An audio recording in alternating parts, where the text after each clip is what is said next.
Hi hello നമുക്ക് ചോറക്കണ അരി കൊണ്ട് കുറച്ച് പുട്ടുണ്ടാക്കിയാലോ അങ്ങനെ ഉണ്ടാക്കാന്ന് പറഞ്ഞുതരാം. ചോറക്കണ അരി കേകിയാണ്ടേ ചോറ് റേഷനരി ചാക്കേരി എന്ന് പറയും. ആ ചാക്കേരി കേകിയാണ്ട് ഊറ്റിയാണ്ട് ഓട്ടക്കൊട്ടേക്കാണ്ട് ഇടുക. 2 മണിക്കൂർ കഴിഞ്ഞിട്ട് ഓട്ടക്കൊട്ടേന്ന് നേരെ പാത്രത്തിലേക്ക് തട്ടിയിട്ട് മില്ലിക്കട് കൊണ്ടുപോയാൽ ഇതേപോലെ പൊടിച്ചിട്ടും ഇതേപോലത്തെ പൊടിയാണ് കിട്ടും. പൊടി വറക്കണ്ടേ അതൊക്കെ നിങ്ങളെ ഇഷ്ടം. ഏതായാലും ഞാൻ ഇതിന്റെ മേലേക്ക് കുറച്ച് ചോളപ്പൊടി ഇട്ടെടുത്തിട്ടുണ്ട്. നല്ലൊരു ടേസ്റ്റ് ആ ചോളത്തിന്റെ പൊടി ഇട്ടെടുക്കുമ്പോൾ ആവശ്യത്തിന് ഉപ്പും ചേർത്ത് പച്ചവെള്ളം പറഞ്ഞാണ് കുഴച്ചെടുക്കുക. അപ്പോൾ ഞാൻ ആലോചിച്ച് പഠിച്ച റബ്ബെ ഒരു കറി ഉണ്ടാക്കണമല്ലോ. ഏതായാലും നമുക്കൊരു കറി ഉണ്ടാക്കാം. നേരെ കുക്കർ നമ്മളെ കടല വെള്ളത്തിലിട്ട് വെള്ളത്തിലിട്ട് കടല തീക്കാണ്ട് ഇട്ട് കൊടുത്ത് ഒരു തക്കാളി വെച്ചെടുത്തു. ആവശ്യത്തിന് ഉപ്പും ചേർത്ത് കുറച്ച് പച്ചവെള്ളം പറഞ്ഞാൽ കൂക്കി എടുക്കുക.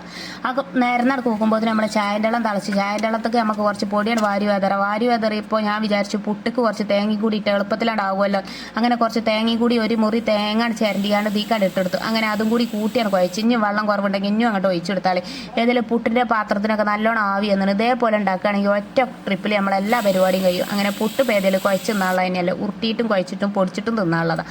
അതുകൊണ്ട് നേരുന്ന ആവി വരുന്ന ഓട്ടക്കൊട്ടേക്കാണ്ട് ഇട്ട് കൊടുക്കുന്നുണ്ട്. ഓട്ടക്കൊട്ടൊക്കെ ഒരു കെട്ടുകണ്ടില്ലേ? അതെന്തിനാ വെച്ചാൽ മന്ത്രിച്ചൂതി കെട്ടിയതൊന്നല്ല, അത് ആവി പുറത്തേക്ക് പോകാതെക്കാൻ വേണ്ടി കെട്ടിയതാണ്. ഏതായാലും നമ്മളെ ഈ നാളികേരം ഉണ്ടല്ലോ ആദ്യം ഇട്ട് കൊടുത്തിന്. എന്നാലും ഒരു ഡെക്കറേഷന് വേണ്ടി ഒന്നുകൂടി ഇട്ട് കൊടുക്കാമെന്ന് വിചാരിച്ച്. ഇനി വെള്ളം കുറവുണ്ടെങ്കിൽ ഇവിടെ ചേർത്ത് കൊടുത്താളി, കുറച്ച് പച്ചവെള്ളമൊക്കെ കുടഞ്ഞു കൊടുത്താളി. അപ്പോൾ പുട്ട് ഡ്രൈ ആയി നിൽക്കൂല.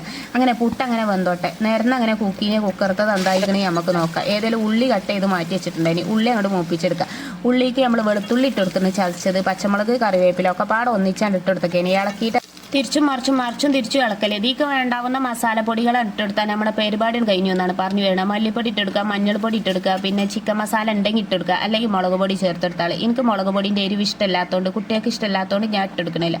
അങ്ങനെ അതും കൂടി ഉണ്ടാക്കി കഴിഞ്ഞാൽ നമ്മളെ കടല എന്തായിക്കണേ നമുക്കൊന്നും നോക്കണ്ടേ. കടലൊക്കെ നല്ലോണം വെന്തിണ്. ഏതായാലും തക്കാളിൻ്റെ തൊലി ഏതെങ്കിലും അത്ര നല്ലതൊന്നല്ല. ക്യാൻസറിന് കാരണമാകുന്ന ഈ തൊലി നമുക്ക് ഒഴിവാക്കാം.